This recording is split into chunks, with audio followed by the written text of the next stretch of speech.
Agora eu quero convidar vocês para entrar no universo político de William Shakespeare. Ele era um homem político, ele era um homem que pensava a instância do poder e da política. Ele acompanhou mudanças extraordinárias na Inglaterra, inclusive uma mudança dinástica dos Tudors para os Stuarts. O que é a política em Shakespeare? Como ele vê o jogo de poder? Isso está dito de várias formas, mas vamos pensar apenas na frase de um vilão de Otelo, que nos diz que os homens deveriam ser de verdade, deveriam ser internamente aquilo que eles parecem e parecerem aquilo que eles são, ou seja, não deveria haver afastamento entre o que eu sou e o que eu pareço. Ele está tocando na modernidade política.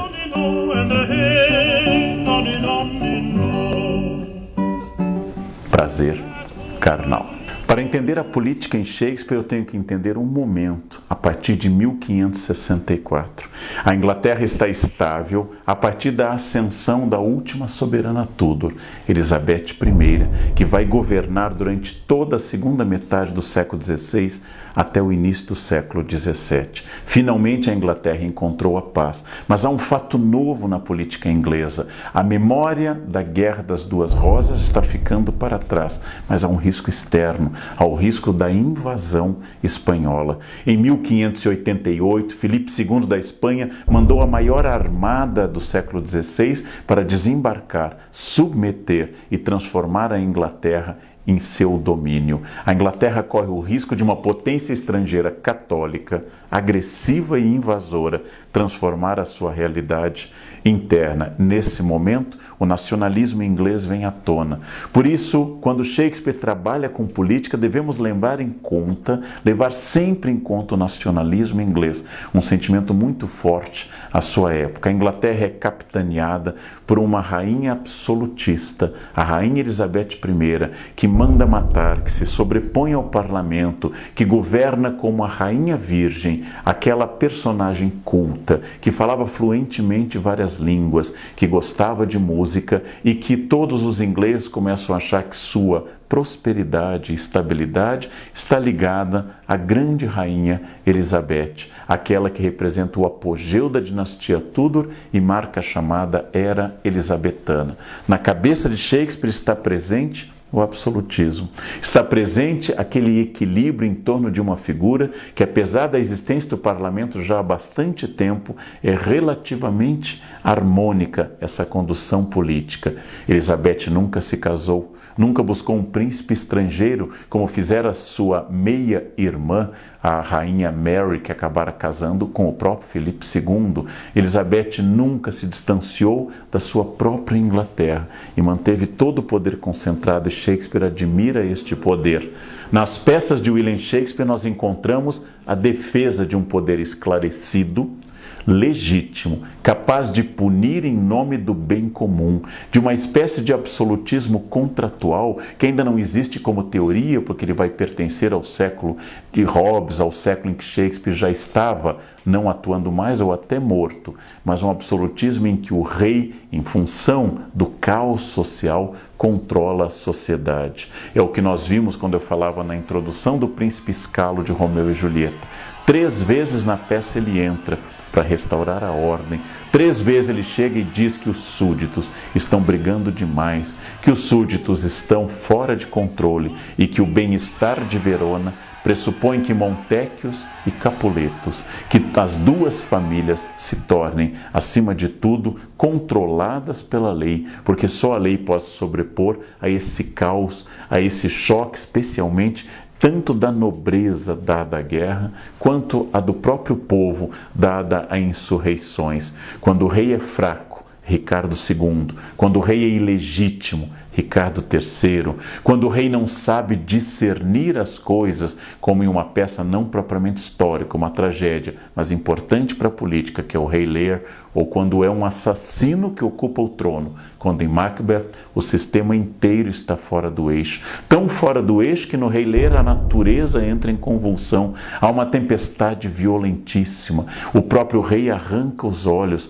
a sua insanidade abala todo mundo, porque o fundamento resto do mundo na cabeça de um homem como Shakespeare está na autoridade equilibrada, dinasticamente legítima e, acima de tudo, que busque o bem-estar comum.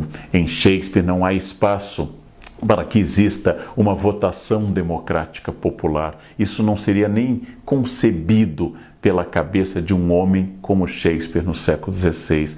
Em Shakespeare, o poder é o poder bem exercido. Quando Ricardo III mata os 2 sobrinhos na torre, ele está quebrando uma ordem natural. Ele está quebrando algo que deveria ser. São legítimos os seus sobrinhos. Ele não é legítimo. E a sua fealdade física, sua corcunda, o fato dele mancar, sua mão mal formada, apenas demonstra que ele não tem controle da legitimidade e do equilíbrio. E seu corpo é um reflexo deste fato de ser um soberano intruso, não legítimo, alguém que não tem direito a estar ali e, como tal, vai ser afastado aos gritos, querendo um cavalo, sua frase final, meu reino por um cavalo, encaminhando para o seu assassinato e a vitória do seu adversário Henrique, o futuro rei Henrique VII da dinastia Tudor. Claro, Shakespeare trabalha para a Rainha Elizabeth I. Rainha Elizabeth I é da dinastia que dominou a dinastia York, venceu a família York e se transformou na dinastia dominante. É claro, ele vai falar bem dos seus patrões, ele vai falar bem daquela sociedade dentro da qual ele se insere. Mas não é apenas isso, porque Shakespeare vai elogiar soberanos que não têm nenhuma relação com essa questão. Soberanos mais antigos do século XV, soberanos como Henrique V, que retomou a Guerra dos 100 Anos, que invadiu a França, que deu continuidade à luta que Eduardo III havia iniciado. E Henrique V, ao dominar cidades francesas, apesar de muito jovem e inexperiente, mostra que um rei legítimo, atuando em nome do direito, atuando em nome daquilo que é próprio de um rei que tenha poder e esteja ao lado da lei e seja legitimamente colocado no poder, isto ninguém pode deter. As vitórias de Henrique V são vitórias da legitimidade, da ordem, da estabilidade e da hierarquia. E quando ele luta e vence os franceses em gestos épicos, em batalhas, naturalmente os ingleses daquela época se entusiasmavam porque ele estava vencendo uma potência estrangeira. Shakespeare gosta dessa ordem, gosta dessa estabilidade política. Sua política é a política de que maridos mandem nas mulheres, de que os reis mandem na sociedade e que um Deus, acima de todos, mandem acima de todas as pessoas para que elas possam exercer o seu papel, ainda que ele vá dar voz às pessoas populares e simples e vá dar voz também às mulheres com personagens muito ricas, mas Shakespeare é um amante da hierarquia e da ordem do seu mundo, que garante que o comércio, a estabilidade do mundo, a produção e o próprio teatro possam continuar sendo exercidos. Shakespeare é o homem da ordem, mas nem por isso ele é um homem da submissão, nem por isso ele é o homem da repetição, nem por isso ele é o homem do clichê político. Vamos pensar então como Shakespeare analisou a noção de poder político. Como Shakespeare trata do poder? É muito diferente de uma obra que talvez ele tenha tido algum contato. Nicolau Maquiavel escreveu O Príncipe na geração anterior a Shakespeare. O Príncipe é italiano, a obra saiu lá na Itália no início do século XVI. Shakespeare não é um estudioso da literatura italiana ou da filosofia política, mas pode ter tido contato com Montaigne, o filósofo francês, e com a obra de Nicolau Maquiavel, o filósofo de Florença. O poder em Shakespeare não é tão moderno quanto em Maquiavel. Em Maquiavel, o poder é fora do código moral, já que a eficácia, a realpolitik, ou seja, a política realista de tomar, manter e exercer esse poder, especialmente no capítulo 18 do Príncipe, no qual a experiência de ser é inferior à experiência de parecer, já que para Maquiavel parecer virtuoso é mais importante do que ser virtuoso. Shakespeare não é tão realista quanto Maquiavel. Mas Shakespeare não é alguém que concebe o absolutismo de direito divino, não é alguém que concebe aquilo que no século seguinte o bispo Bossuet vai colocar como princípio para a França de Luís XIV. A rebelião contra o rei é pecado e é crime, é uma insurreição contra uma ordem divina que não pode nunca ser questionada. De forma nenhuma, Shakespeare não vê no poder algo tão sagrado quanto Bossuet, e também não vê no poder algo tão seco, tão realista e tão prático como Maquiavel, por exemplo. Em Shakespeare existe um poder, existe um caminho para esse poder, nas maquinações do tio de Ricardo II, nas maquinações de Ricardo III para atingir o poder, nas maquinações de todas as peças políticas. Existe um caminho objetivo e claro de ação e reação. Talvez seja exatamente na fantasia não histórica, ou pelo menos não baseada em documentos históricos claros, em Macbeth, que nós vemos uma reflexão muito clara, que o poder legítimo pertence a um rei, mas ele pode ser retirado mediante a violência. Essa retirada do poder acaba conduzindo a uma alternância que abala a própria estrutura da política. Por que Macbeth fez isso? Porque ele havia ouvido as bruxas profetizarem.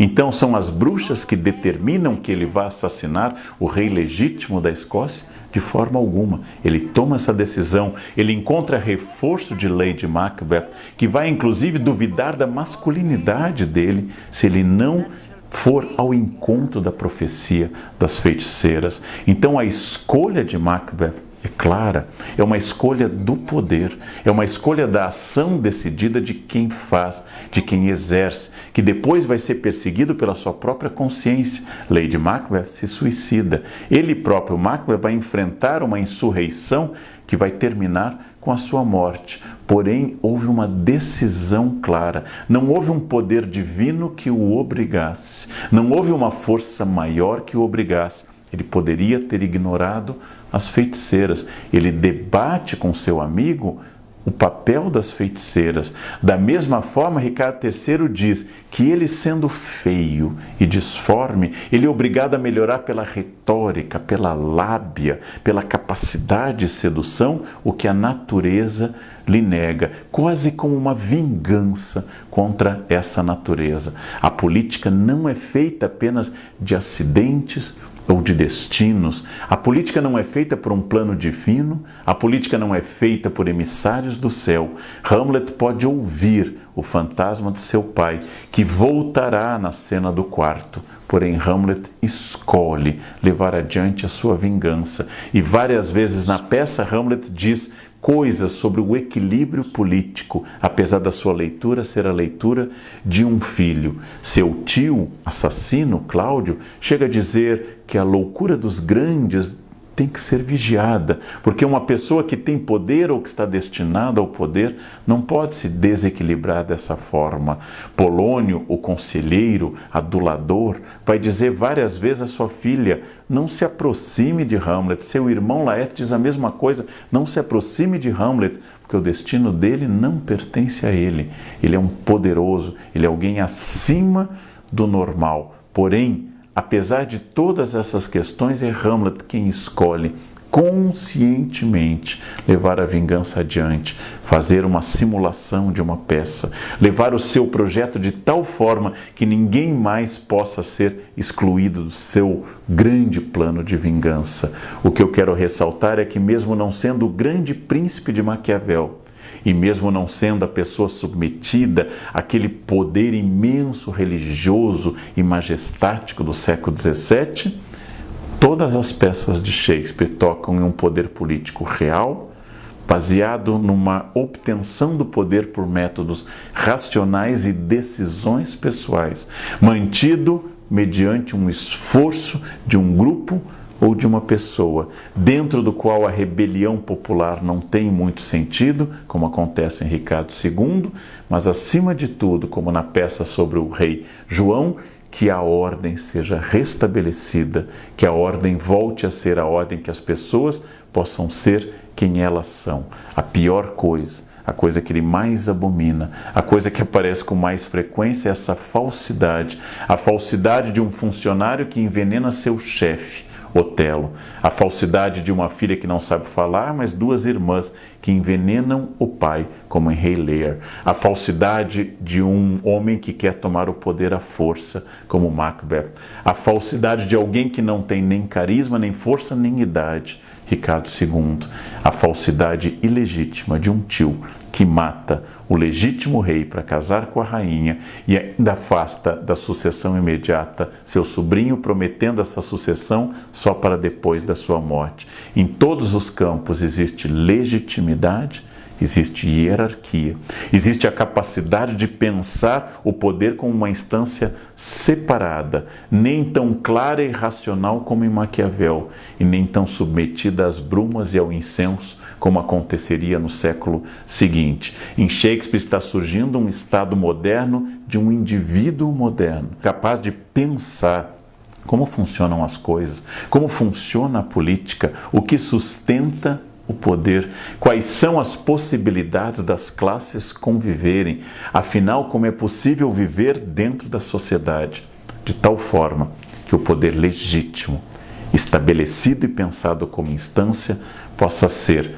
pleno e a sociedade possa ser próspera e disso derive a felicidade do grupo, como na boa política aristotélica, do bom e do belo se sobrepondo ao caos, a maldade e a maledicência.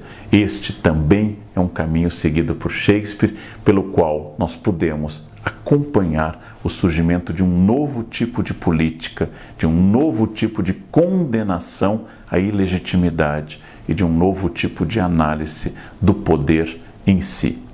Foi